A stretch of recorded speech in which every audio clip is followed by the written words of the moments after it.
So this is the most auspicious appearance day of Lord Nityananda Prabhu, and He's the most merciful incarnation of Krishna. So today we need a lot of mercy, and the Lord comes in this form, especially Lord Nityananda is most merciful. And today is a very, very good day to cry for His mercy. Of course, every year I say this, I always say, well, you just say on this day that you should cry for Lord Nityananda's mercy. But actually, every day, every moment, we should be constantly praying and crying for Lord Nityananda's mercy, not just on the Holy Appearance Day. So in some ways, I appreciate that this is a special day that we can get extra mercy from Lord Nityananda. But I also lament that, and I think back of how many moments I missed in this last year that I was not able to constantly think about Lord Nityananda and pray to Him and take shelter of Him and glorify Him and serve Him perfectly. So for me it's a little bittersweet that, I don't know about the rest of you, but I always feel that this is the most merciful place to go, the most effective place to go, and sometimes it's the last place we go, isn't it? And then we come on the Holy Appearance Day and then we say, oh yes, we should, pray to Lord Nityananda. He's the most merciful. He'll hear your prayer when no one will hear your prayer. And even all of that information is there for us. And still, we're so stubborn, we're so foolish, we're so ignorant that still we don't take shelter really of Lord Nityananda all the time. Still, Lord Nityananda knows our condition, He knows what is our position, and still He mercifully showers His mercy, especially today. So we can't make up for the whole year, but at least we should feel that, let me take advantage of this day to have the mercy of Lord Nityananda showered on us so that we can become purified and so that we can become fit instruments so that we can properly serve our spiritual master and serve the mission of Sri Chaitanya Mahaprabhu. So I was meditating, thinking about this point, how we don't do it enough. This worship of Lord Nityananda, thinking about Lord Nityananda, praying to Lord Nityananda, it should be a constant place. And as we hear about this song, we'll see, well, why don't we do that? And so in the purport, Srila Prabhupada commenting on this song, that this is a song, I'm going to basically read the purport of this song as Srila Prabhupada. And then when Srila Prabhupada came to Bhubaneswar, he also spoke on the appearance day of Lord Nityananda when they laid the cornerstone of the Krishna Balaram Mandir. So that talk is also there by Srila Prabhupada. And then also I have a nice lecture that was sent to me by Srila Gurudev speaking about Jagai and Madai and the mercy of Shri Guru Ngranga, Lord Nityananda, Chaitanya Mahaprabhu. So we'll just go as long as we can and try to serve Vaishnavas, our spiritual master, for our own purification, get special mercy today.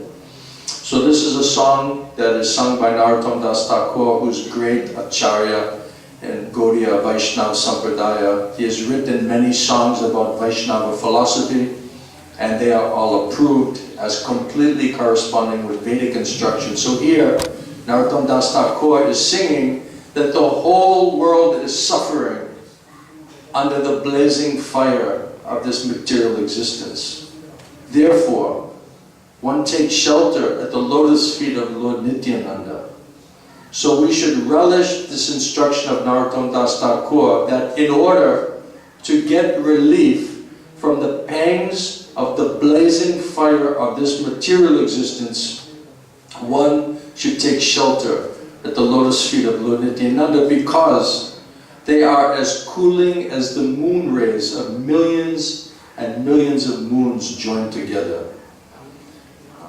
So we're all suffering the pangs of the material existence, struggle for existence, material world.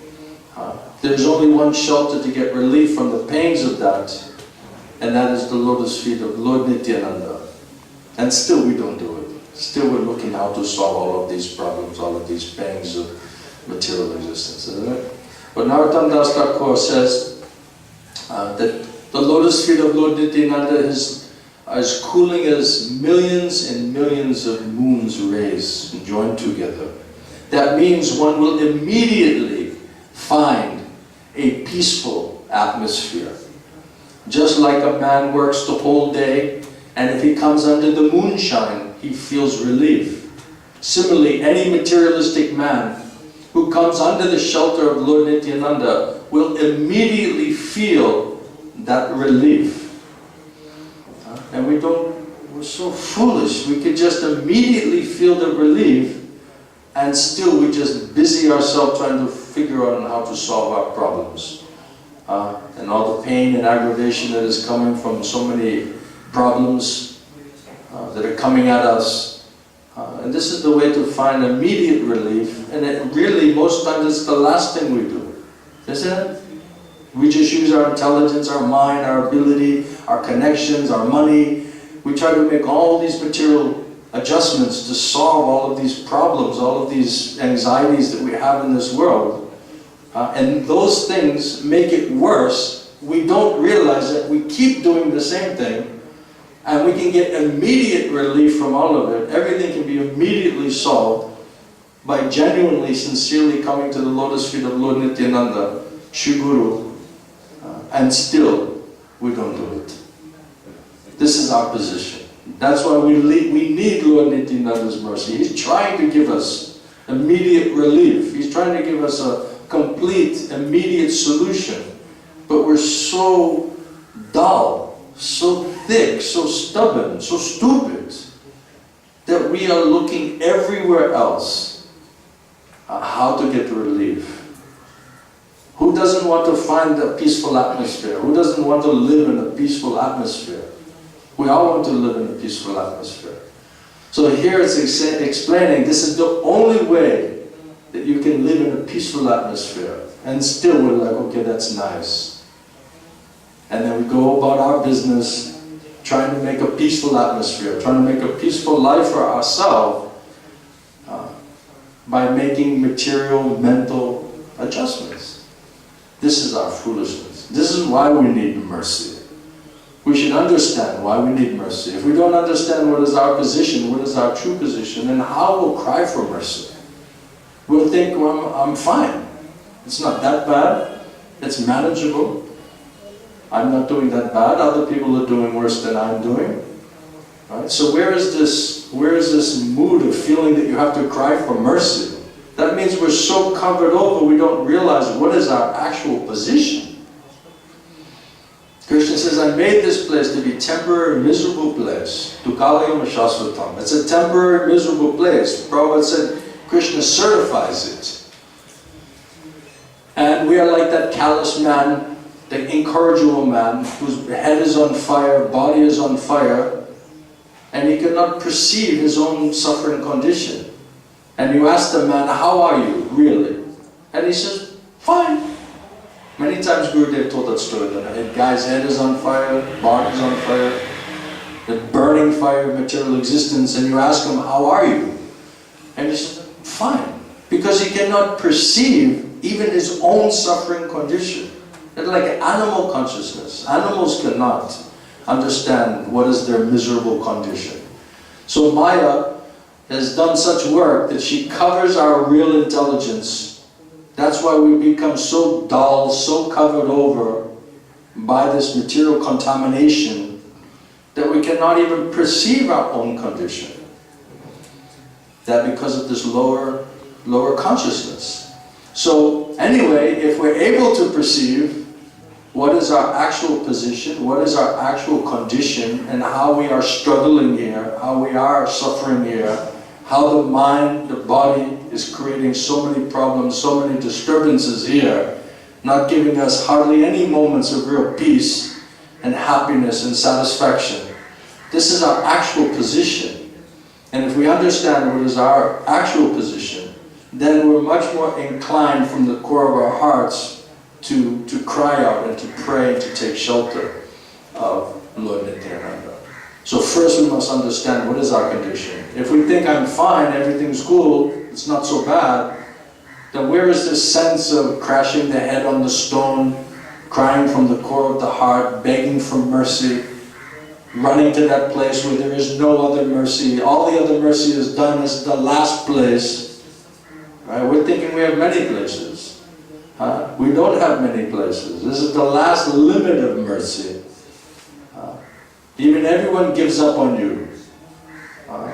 Even you give up on yourself, but Lord Nityananda won't give up on you. In most merciful incarnation.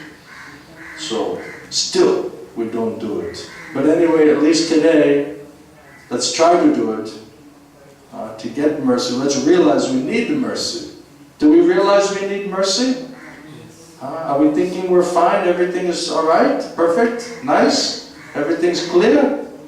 Or are we feeling like, whoa, this is such a nasty platform, this material world. So much enviousness, so much hatred, so much politics, so much selfishness,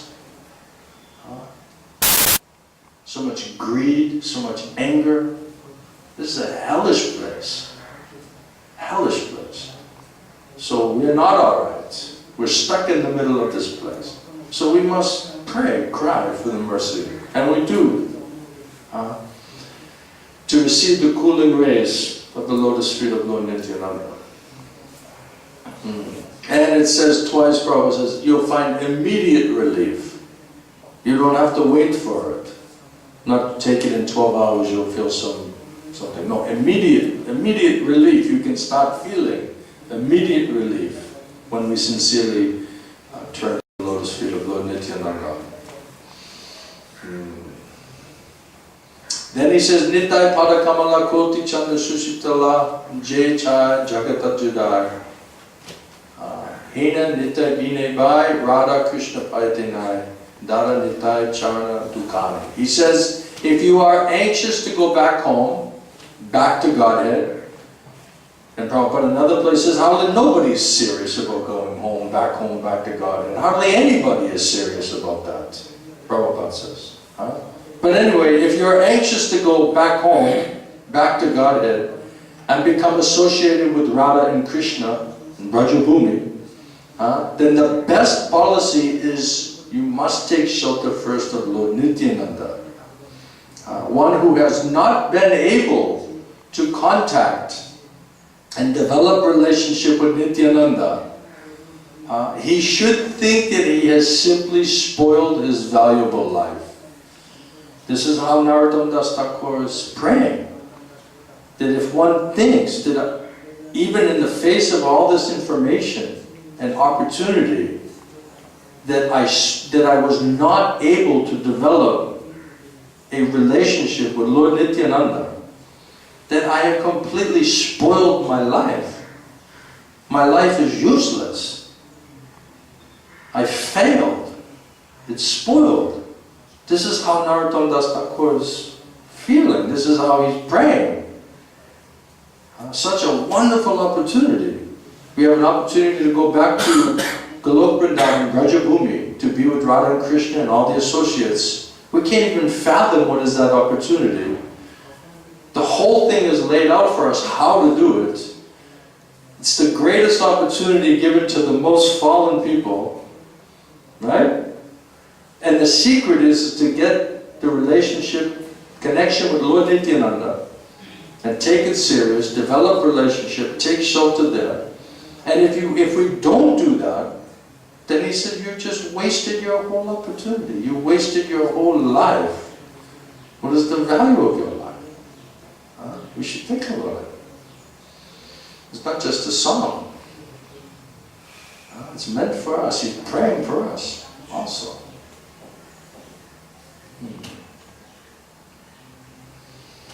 One who has not been able to contact Nityananda should think that he has simply spoiled his valuable life.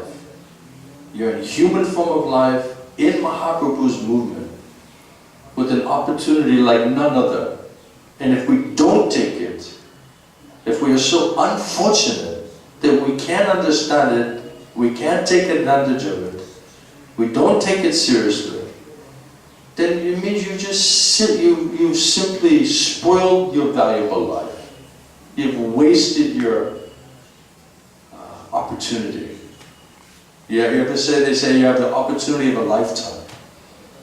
There's a saying like that. Well, this is opportunity of many, many, many, many lifetimes. And it's right in front of us still. Like Mahaprabhu says, I'm so unfortunate that I cannot take advantage of it. I cannot appreciate it. Although everything is there in the holy name, still, I'm so unfortunate that I have no attraction for it. This is our position. Everything is there. Such an opportunity. Still, I'm so unfortunate that I cannot allow myself to be attracted by it. That is our position. Isn't it? Britu Janma Gela. Brita means for nothing. And Janma means life. And Gela Tara means spoiled. Because he has not made a connection with Nityananda.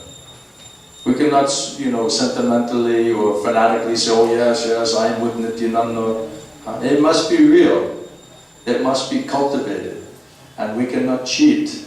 We cannot cheat Krishna. We cannot cheat Lord Nityananda. He knows whether we're looking for him or not. Whether we want to cultivate relationship with him or not. And it says that without that, means nothing, wasted, spoiled, because not made in genuine connection with Lord Nityananda. Nitya means eternal. Ananda means pleasure. Material pleasure is not eternal. A little bit of pleasure, unlimited suffering. A little bit of pleasure, no doubt, there's some pleasure, but then unlimited suffering.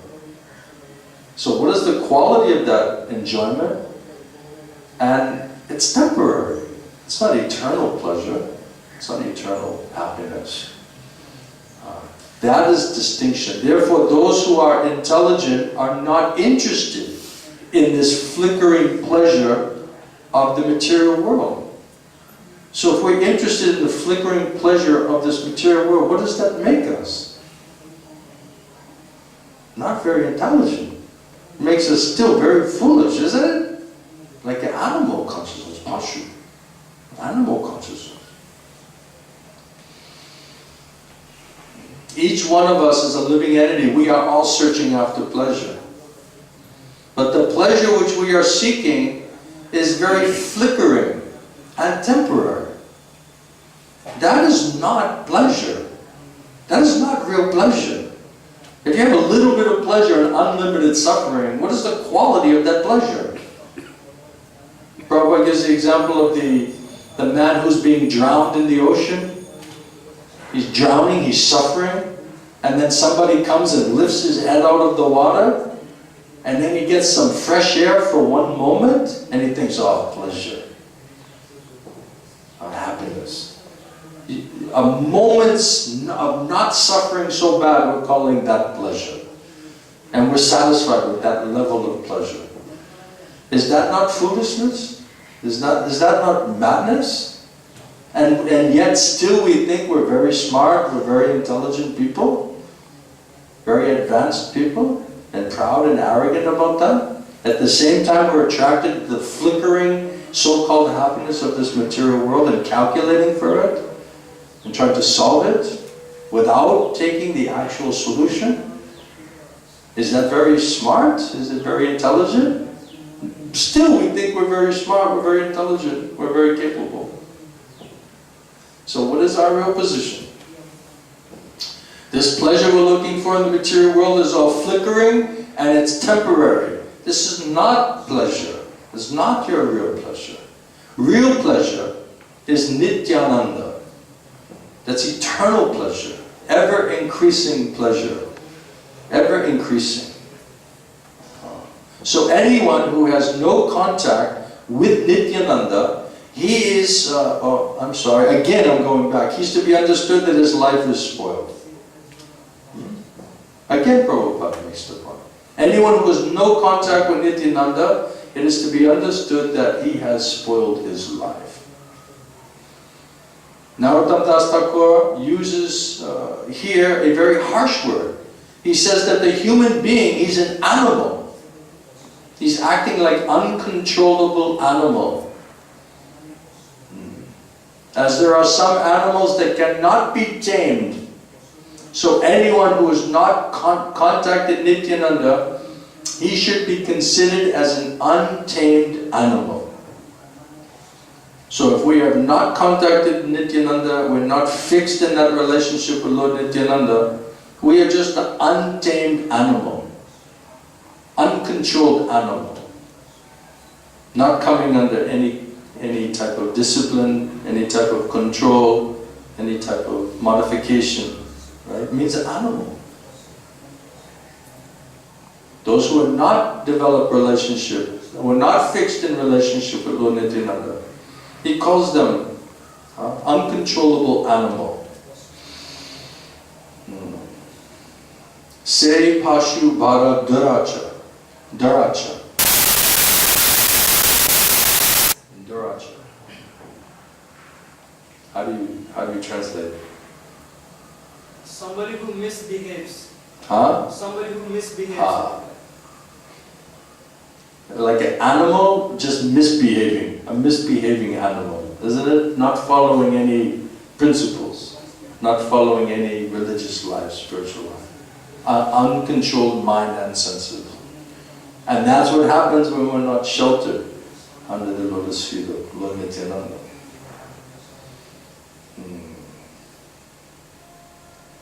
Such a person, he never utters the holy name of Lord Nityananda.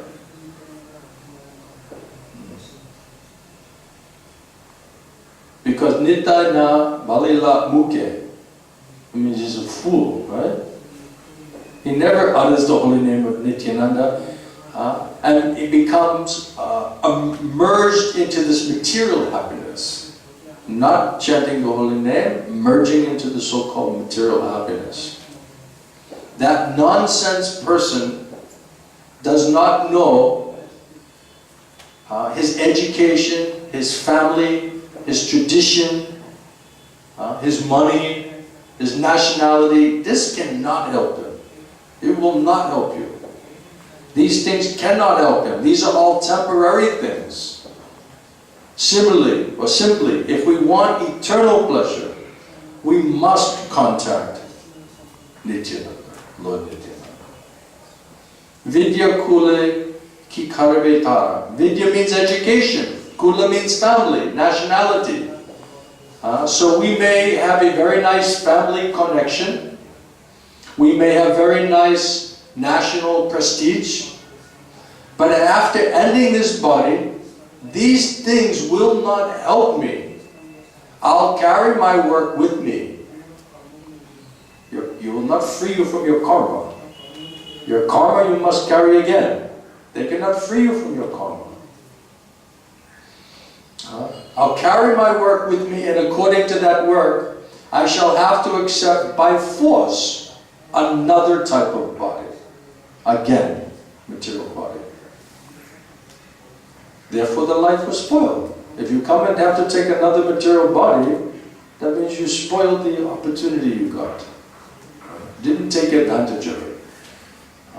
And that body may be something other than a human body. Don't be so sure that it's going to be a human body, Barry. You can end up as a goat back on the father's farm, you know what I mean? You never know. It's scary, isn't it? So these things, they cannot protect us, and they cannot give us real pleasure. As much as we immerse ourselves in all of these thoughts and these activities, it does not give real pleasure. Rather, it agitates, because we're disconnected from the Nityananda. We're disconnected from eternal pleasure. We're running after the so-called material pleasure, so-called comforts of life, easygoing life. Prabhupada Gurudev said, the easygoing life and the spiritual life, they go ill together. They're incompatible. We want a nice easygoing life, but it's not here. It's in Vaikuntha. This is our frustration. We're trying to make it here, but it's not meant to be here. This is Dukkhalayana Shasvata. It's a temporary, miserable place. That's how Krishna decided to make it. Gurudev said, Ari Baba, if Krishna wanted to make this a nice place, he would have done it. He has the power to do it. That's not how he designed this place. So we're trying to make a permanent settlement. We're trying to find real happiness in this temporary, miserable. Is that not madness? Is that not foolishness? Are we not bewildered? Are we thinking that it's possible? We have to think. So these things cannot give us real pleasure. They cannot protect us. They cannot protect us, they cannot give us real pleasure. So Narottam Das Thakur, he advises, this vidya kule ki karibe tha. Then he says, ahankare matahai, being maddened, intoxicated with false prestige and false identification. False prestige and identification, misidentification. False identification with the body and the prestige of bodily relationship. This is called ahankara matahaya. One who is mad after this false prestige. And I tell you, I didn't really understand what it means to be mad after false prestige until I moved to India. Now I understand what it means to be mad after false prestige. And other places they're running for some other kinds of pleasure. Isn't it? They're not consciously thinking about satisfying this need for false prestige. But in India, especially, I see, even more than money, even more than sex, even more than intoxication, this idea of false prestige and wanting to be recognized and appreciated and respected and worshipped and held up. It's intoxicating, totally intoxicated, maddened, and then become mad just running after false prestige. This is what's going on, is it? Is it not true? Please don't be offended. If you're from India, we have also other problems. But this problem especially I see. Chasing after false prestige, trying to get education for false prestige. Excuse me everyone, we have a PhD scholar here. I just want to point him out. He's a PhD scholar. Very, very intelligent man. Then we're putting on a post in India. They're putting on your front gate, what is your name, what is your education, and what is your position. Isn't it? I never saw that anywhere. Do they have that in Estonia? Do they have that in France? Huh? I never saw it in America. Nobody's putting what is your college education, what is your qualification, and what is your job on your front gates. Who is that for? It's to show off, isn't it? It's to just make yourself feel great, right? And everyone walks by, oh, he has this qualification, he has a big job, he's this, he's that, he has PhD. Yes, and then we come out so intoxicated, so puffed up, right? This is all, Krishna says it's all demoniac qualities. Pride, arrogance, conceit. After this false prestige, oh, he was number one in his class. Narayan was number one in his class. He's also very, very, very intelligent. Vipin, my God, how intelligent is this man? Ashok. I mean, we have some, I'm kind of embarrassed we have such intelligent people here. Don't be mad at me, Ashok. But But we're all thinking like that, more or less. More or less. So running mad for false prestige. I never really understood what that meant. Honestly, many times I read this, hundreds, thousands of times I read it. I didn't quite understand what that was. Now I understand. Now I understand. When everyone says you have to act in such a way, just appeal to his desire for false prestige. As a part of the way that you have to behave in dealing with people. Whatever you do, first thing, just appeal to his desire for false prestige.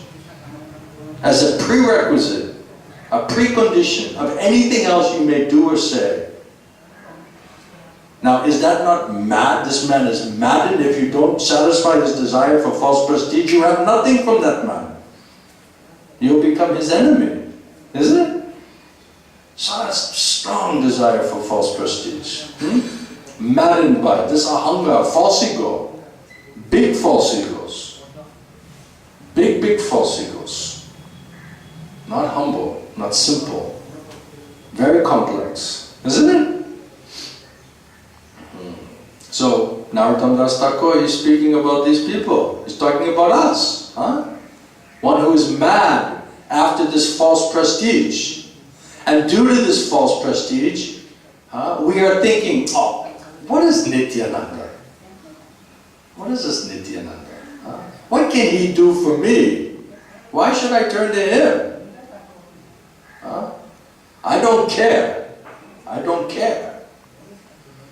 So this mood, this mentality, this is all signs of false prestige. Now if we say, well, I would never say, oh, what is Nityananda? What can he do for me? I'm not so bold, we may not say like that, but if we don't turn to Nityananda, and we don't serve him, and we don't have a relationship with him, are we not saying the same thing? That I don't care for him, I don't need him? I can just manage on my own? That's false prestige. That's this ahanga. This ahanga. This false ego. Big false ego. I don't need him. I'll manage, I'll figure it out on my own.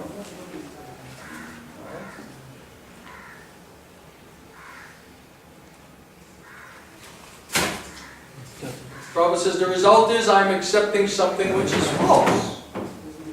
I'm accepting something which is false.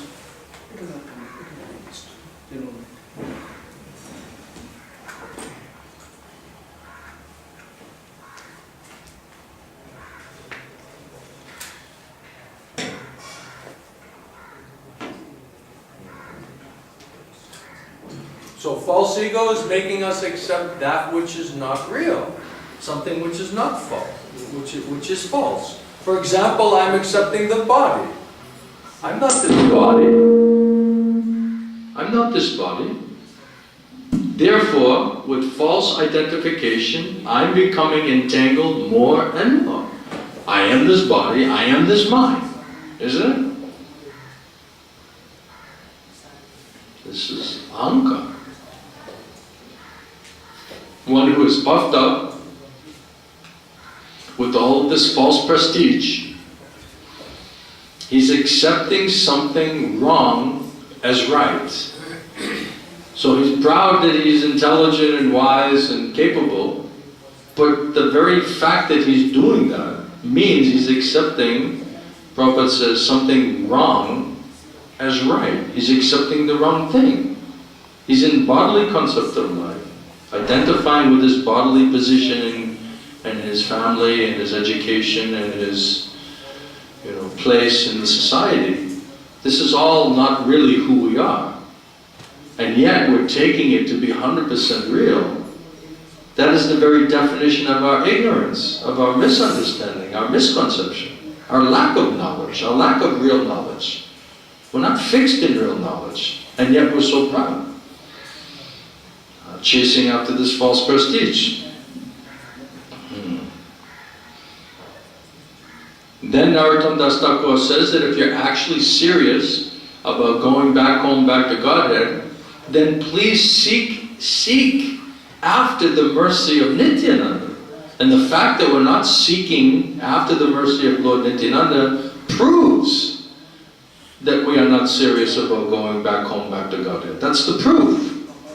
Because this is the way that you do it. This is the solution of how to be successful spiritually. And we're not doing it. Okay, once in a year we're coming on Nityananda's appearance day and we're trying to get some mercy. That's okay. But that means the rest of the year, how serious are we? So we're not so serious for going back home, back to Godhead. Prabhupada says that. And if we're not so serious for that, then what are we serious for? False prestige, comfort, happiness, pleasure in the material world. That's the very definition of our ignorance, isn't it? And yet, we're very puffed up and proud. So much pride, so much arrogance, so much conceit is there, in spite of the truth of our situation. So this is the day to purify our heart and consciousness. This is not the day to be flattered or to think to be flattered. This is the day that we should come to terms with what is our real position. Otherwise, if we don't understand it, why will we cry for mercy from Lord Nityananda? This is for us. Narottam Das Thakur, he's singing this song for each one of us. We should think. We should not think, oh, this is for Ashok, or this is for this one or that. No, this is for me. That's my position. The first thing we should do when whatever we're doing, preaching or speaking or writing, it says you should do for your own purification. But if we don't understand our position, why do we think we need to purify ourselves? If we're bewildered by false ego and we think we know something and we think we're nicely situated, we'll think it's for somebody else. No, it's for us. We do for our own purification.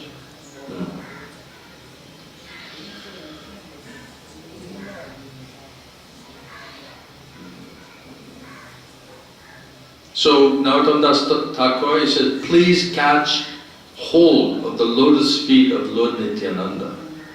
Then he says that one may think that as we catch hold of so many different shelters, but in this material world, later on, they prove to be false. We're taking shelter of so many things, our bodies, our families, our money, our education, whatever, in the material world, but it all ends up to be false. It proves to be a failure, because it cannot give shelter. And especially at the time of death, which is the ultimate test. Will our prestige or our education help us? Will what people think about us, is that going to save us and help us from getting free from karma, getting free from material body? It's not going to save us. It's not going to help us.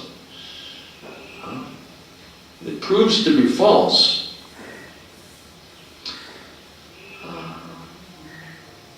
Similarly, suppose we catch hold of the lotus feet of Lord Nityananda, it may also prove to be false. But Narottam Das Thakur, he assures us, guarantees us, Nitayerachana Satya, it is not false. Have faith, have confidence that this is true, that it will be there, that it is real shelter. Because Lord Nityananda is eternal, his lotus feet are also eternal. This is eternal solution. Anyone who takes to the service of Lord Nityananda, they will also become eternal. They will live an eternal life. But we're so mad, we're just thinking about this life, isn't it?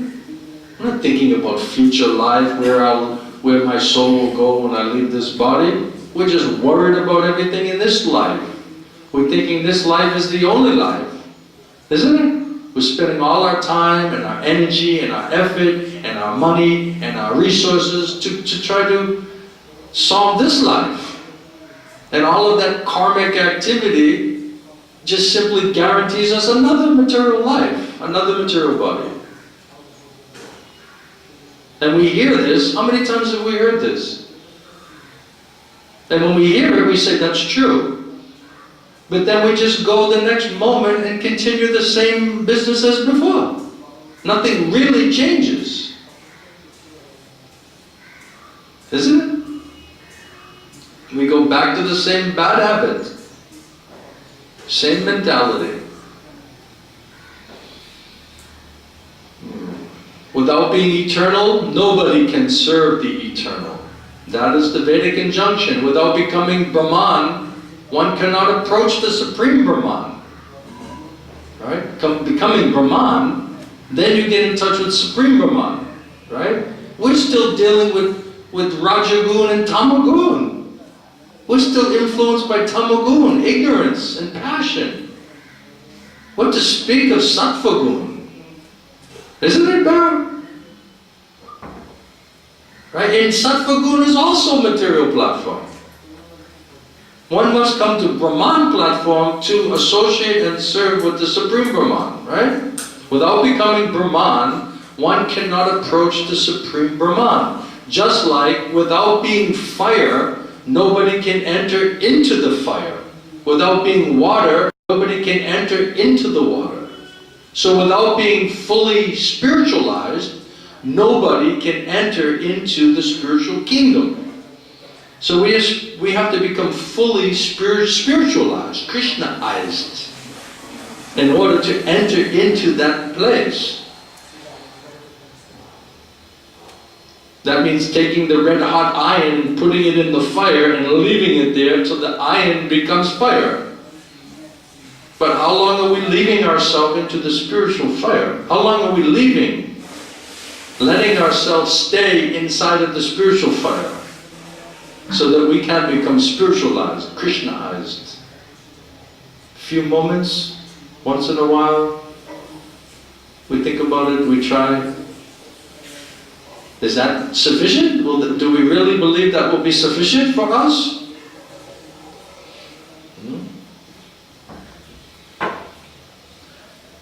Without being fully spiritualized, Krishnaized, nobody can enter into the spiritual kingdom. So, if you catch the lotus feet of Nityananda, then you will become immediately spiritualized. Immediately. And we know Nityananda is Shuguru, Gurudev, and his job is to purify us. We sing in the prayers to the spiritual master, my only desire is to have my consciousness purified by hearing him speak Harikatha, Krishna-katha, coming from the lotus mouth of my spiritual master. This is my only desire, is to have my consciousness purified by hearing from the lotus mouth of my spiritual master. That's my only desire. There's no other way to purify our consciousness. So Gurudev speaks Harikatha, Krishna-katha. Sadhu means to cut. His words are cutting, they're very deep words. And they are meant to purify us. Hare Krishna.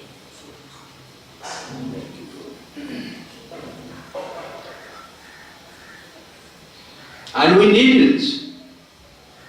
We need it. My only desire is that my consciousness purified. Because without purified consciousness, without realizing that we're eternal servants of Krishna, then how will we not serve Maya? How will we not absorb ourselves in serving Maya? Unless we are in pure consciousness, unless we genuinely realize that we are servants of Krishna. Krishna Nityadas, not Maya Das. How many times Gurudev said, why you're being Maya Das? I want you to be Krishna Das, but you're being Maya Das. I want you to cry for Krishna, but you're crying for Maya. So Gurudev is not flattering us, he's telling us what is our actual position. He's chastising us, he's punishing us, he's disciplining us. Thank God. If he doesn't do that, who's going to do it? Who can do it? If we could do it, we would have already done it. Isn't it? You know, you hear it, you say this is the best thing, but why don't you do it? Because mercy is required. And entering into that relationship and accepting, not grumbling and complaining. Gurudev says, I'm going to put you in the fire. And that fire will purify you.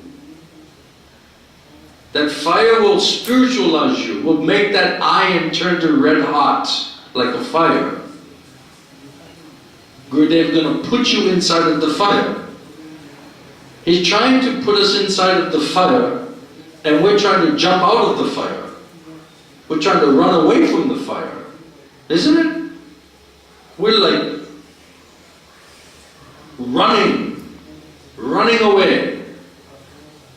But Gurudev said, no, you enter the fire. I have created this situation for you to enter into this fire. And if you accept it wholeheartedly, this is what will purify your heart. This is what will purify your consciousness. This is what will make you eternal, spiritual. And that's the last thing the false ego wants. That's the last thing the body wants. Body and mind, rejecting it. And instead of listening to Guru Krishna, rather we listen to our stupid minds and body. Oh, I feel uncomfortable. Oh, this doesn't feel nice. Oh, this is not convenient for me. And we stop. Isn't it? And then we chase after Maya again. And we leap out of the fire. And we look for easy-going life. Just looking for a nice, easy-going life. Where my mind and my body can be nicely situated. This is our foolishness. Because it will not give us the ultimate result that we said we came here for. How many times Gurudev said, you said you came here for Krishna, that you wanted Krishna, that you wanted to surrender to Krishna and develop love for Krishna. Now I'm telling you, this is what you have to do to get it, and you're not accepting it. You're complaining, you're grumbling, you're complaining, not nicely accepting. So how we can expect such a good result? By trying to cheat the system. By trying to cheat the system, we are being cheated. Because we don't want to go through that process. Gurudev said, Balaram, Nityananda, Shri Guru, he has a big plow, and he's sinking it inside of your heart. His words are going deep, and pulling out all of this anartha, all of these unwanted things, rocks, pebbles, twigs, branches, everything, just ripping it out.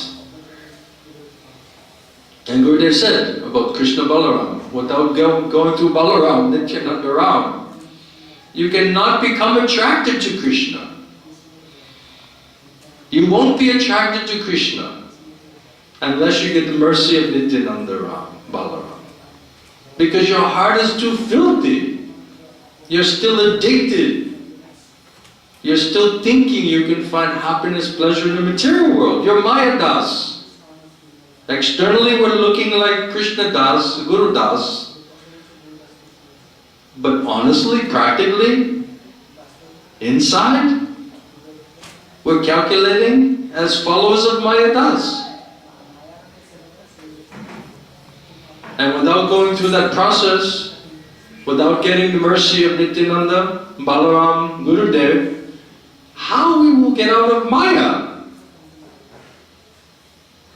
We say every day, the lotus feet of our spiritual master is the only way in which we can attain pure devotional service. I bow down to his lotus feet with great awe and reverence. By his grace, by his mercy, one can cross over the ocean of material suffering and get Krishna.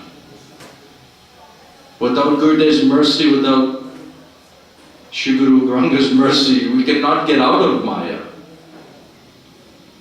We cannot become attracted to Krishna. We cannot become fixed in bhakti. But we are not cooperating. That's why we're not receiving that mercy.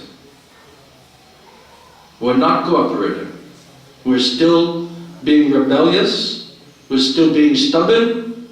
We're still maintaining our bad habits, bad mentalities. We're still maintaining our doubts. We're holding on. Isn't it? In chanting of the holy name, it says like that offense to maintain material attachments, even after understanding all of these instructions on this matter. This is aparad, offense.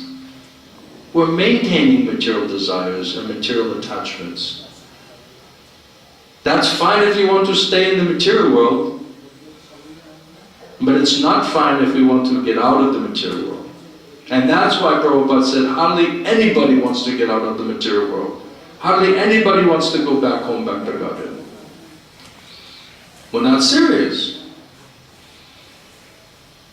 And then the process is not working, and what do? We blame Krishna. We blame Gurudev. We blame the process. It doesn't work. Why he's telling me like this? Huh? Why he did like this to me? Why he's doing like this to me? Gurudev not cheating. He said, I will make a condition and I'll make a fire and I'll tell you to enter into that fire. To purify yourself. The fire is created. We're not entering into the fire. We're not accepting it nicely. We're grumbling and complaining. Of course it's not going to work. And then we criticize and find fault with Krishna, with Gurudev, with the process, instead of taking personal responsibility for ourselves and the decisions that we make. Isn't it? It says, by the mercy of Krishna, one gets a Guru, Shri Guru. And by the mercy of Guru, one gets Krishna. We got the mercy of Krishna, somehow. He gave us contact with bona fide spiritual master, true representative of Lord Nityananda. Directly, manifestation of Lord Nityananda. Such opportunity is given to us. And still, we're so foolish. We're so dull that we're not taking it seriously. That is why we need mercy. Because we cannot even help ourselves. We're so stuck in this material world. Gurudev said, like thick ropes, big, thick ropes. You're bound here. And anchors are sunk into the mud, in the ground. You cannot get out of that condition by yourself. We are not so strong, we are not so powerful, we are not so capable, we are not so intelligent. We simply need mercy. We don't understand our condition, that's why we're not crying for mercy. We think we're fine. Things aren't that bad. Could be worse. Other people are in worse condition than myself. Try to understand what is our actual position. How we are gripped with strong ropes. And Gurudev says not just ropes, ropes around your neck and dragging you, forcing you. That is our condition. And unless Shri Guru Nityananda Ram shower mercy on us and help us, save us, it's not possible. Impossible. Insurmountable. So Gurudev says, you hear Harikatha, Krishna-katha from the lotus mouth of the representative of Nityananda, and those words will go very deep inside of you, and they will begin to cut these big thick ropes which are binding you here to this material consciousness and this material world, material attachments, material desires, like Himalayan mountains. That mercy is required. And hearing Harikatha, Krishna-katha, most essential thing. Without nicely hearing, there's no meaning to these ropes being cut. That's why you have to open your ears, you have to open your heart, you have to open your consciousness and allow these words to be personal and to come inside of you and to take it seriously. And if we're not so serious, we're not so sincere, then we should lament it. We should bash the head on the stone. That such opportunity, I'm so foolish that I'm wasting, spoiling my human form of life in Mahaprabhu's movement, under the shelter of a bona fide representative of Mahaprabhu and Nityananda, with everything is right in front of us. And still, we're so unfortunate that we cannot be attracted to it because not sufficient surgery, not sufficient purification, not sufficient mercy. We've not agreed to cooperate with the process. We have no tolerance. Gurudev many times will talk about praying for the power of tolerance to go through purification and to enter into the fire made by the spiritual master. It requires unbelievable amounts of tolerance. But we have no tolerance. We cannot tolerate. Somebody a little bit misspeaks to us, all day we're upset. How dare he speaks to me like that? How he didn't respect me. Isn't it? Oh, I didn't get my prasadam on time. It wasn't the way I liked it. So many demands we have for this respect and this prestige, honor, respect. We have no tolerance, we have no patience. We cannot tolerate or be patient with anything that Krishna is trying to teach us. It means we're not taking it nicely. We're not seeing Krishna's hand behind it. We're disconnecting. Gurudev said, Krishna, not a blade of grass moves without the will of Krishna. Everything is happening by Krishna's will and his arrangement. But we're not seeing that.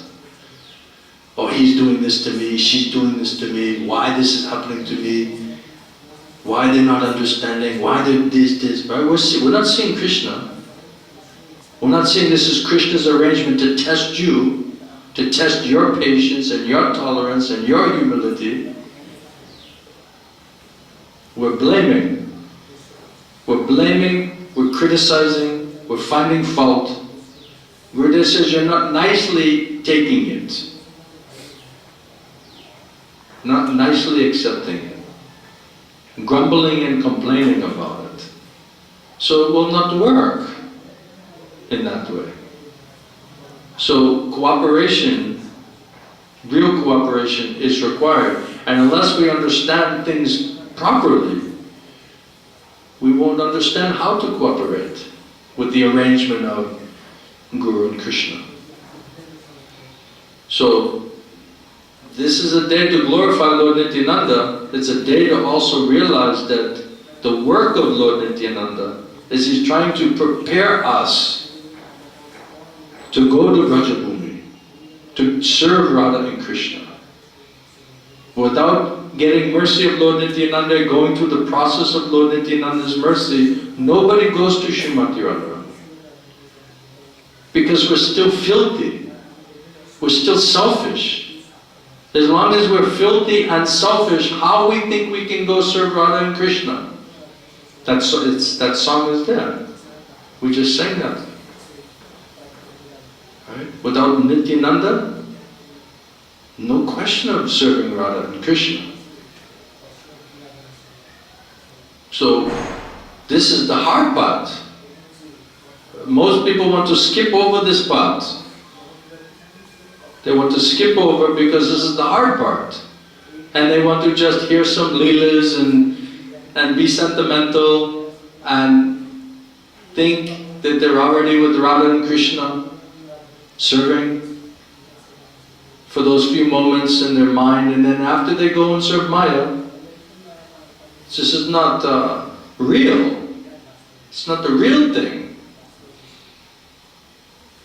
So without genuine relationship with Lord Nityananda and accepting it and going through the process of purification, there's no question of serving Radha and Krishna. There's no question of chanting Hare Krishna purely.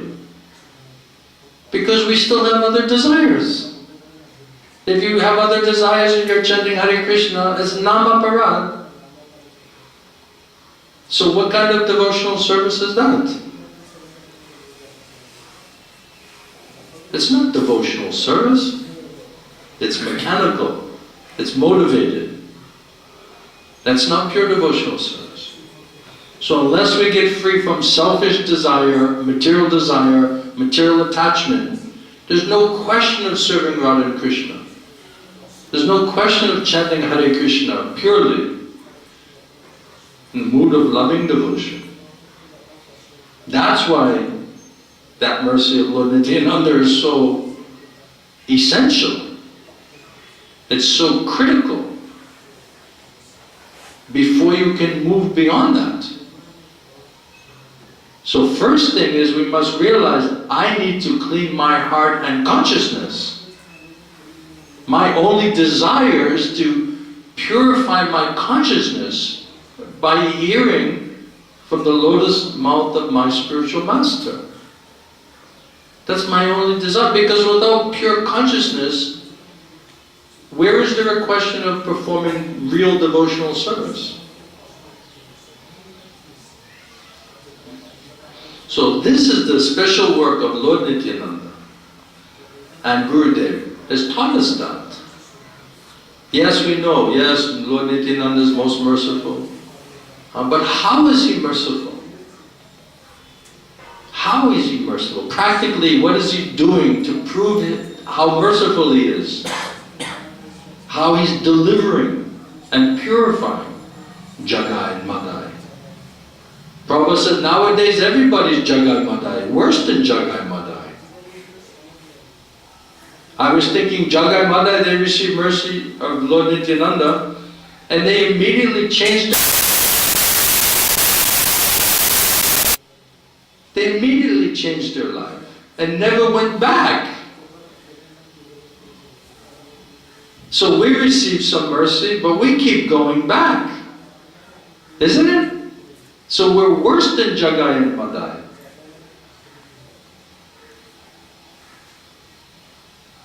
Still, where else are we going to go?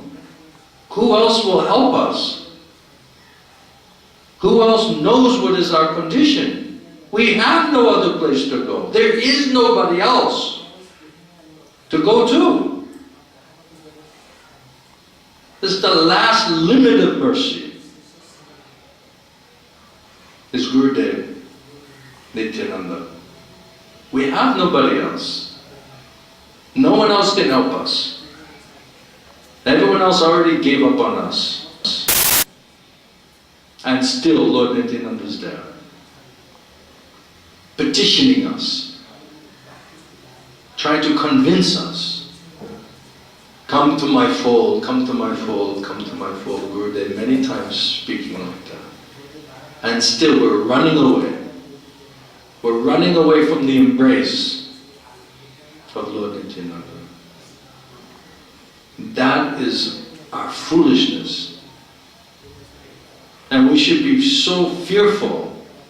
Don't let me be so incorrigible, so callous, so unfortunate that I can't even get that mercy of the most merciful personality. That should be our greatest fear. And still we're so callous, so thick, we hardly think about it.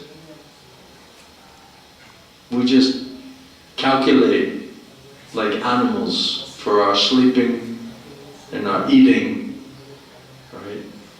This basic animalistic instincts are occupying the mind and consciousness more than anything. That's why Narottam Das Thakur said you're like an animal, pashu. Uncontrollable animal, cannot come under any control, untamed, like a wild animal. Gurudev said, disciple means discipline, means you accept the instructions of your spiritual master as your life and your soul. Some do's, some do nots. Some general instruction, some specific instruction.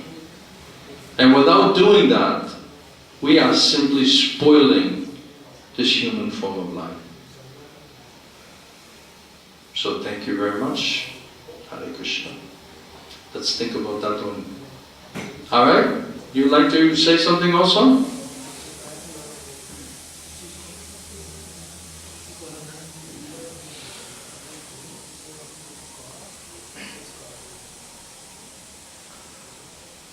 Why we're not cooperating with our Gurudev?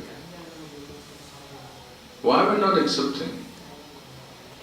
Why we're doubting?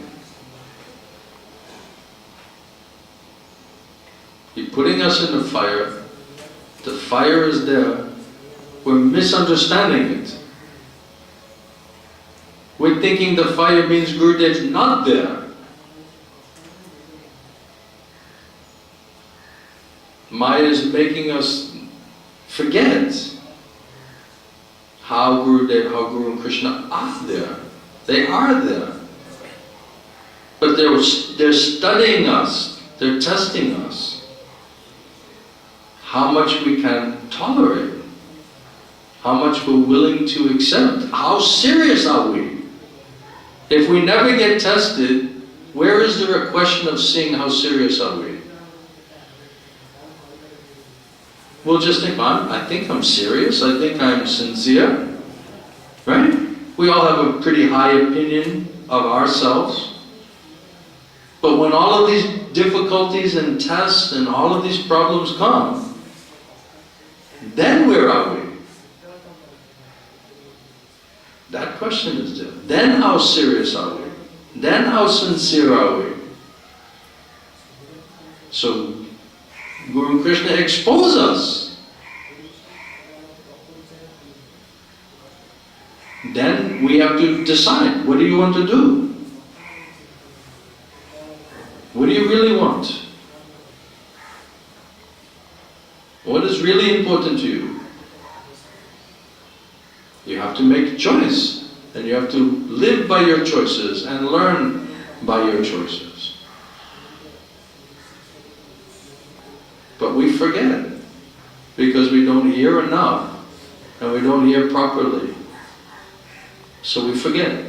And then our mind and our false ego projects so much misunderstanding, all with some material contaminated, material motivated influence. Then we misunderstand. And then because of misunderstanding, then Gurudev says, then so much chaos, so much confusion based on your misunderstanding. always misunderstanding. And this is the nature of the Kali Yuga. In the description in Bhagavatam, it says they're always disturbed.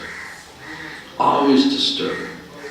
Lazy, always disturbed, always complicated, always misunderstanding.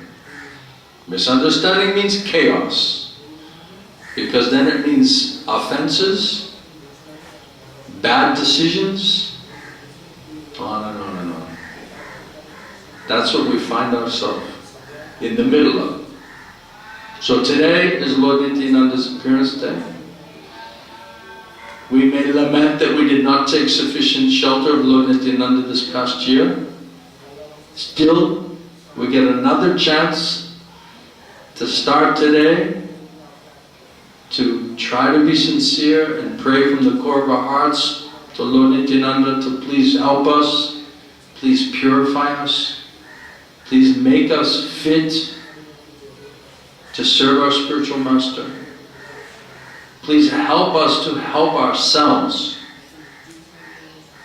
This is our position. And Lord Nityananda is very, very merciful. The fact that we can speak today like this means Lord Nityananda's mercy is there, still there. Just by some effort, some type of sincere effort, that's all that is required. So let us try to sincerely pray today to Lord Nityananda to help us, purify us, save us, not to give up on us, not to think that we are incorrigible, not worth it. Let that not be us. Let's pray for that mercy today. Thank you very much. Hare Krishna. Lord Nityananda Babu ki, Pati Pavan Lord Nityananda Babu ki, Shishi Gauritai ki, Srila Prabhupada ki, Srila Govinda Swami, Srila Gurudev ki, Samaveda Bhakti ki, Gaur Premanande Hari.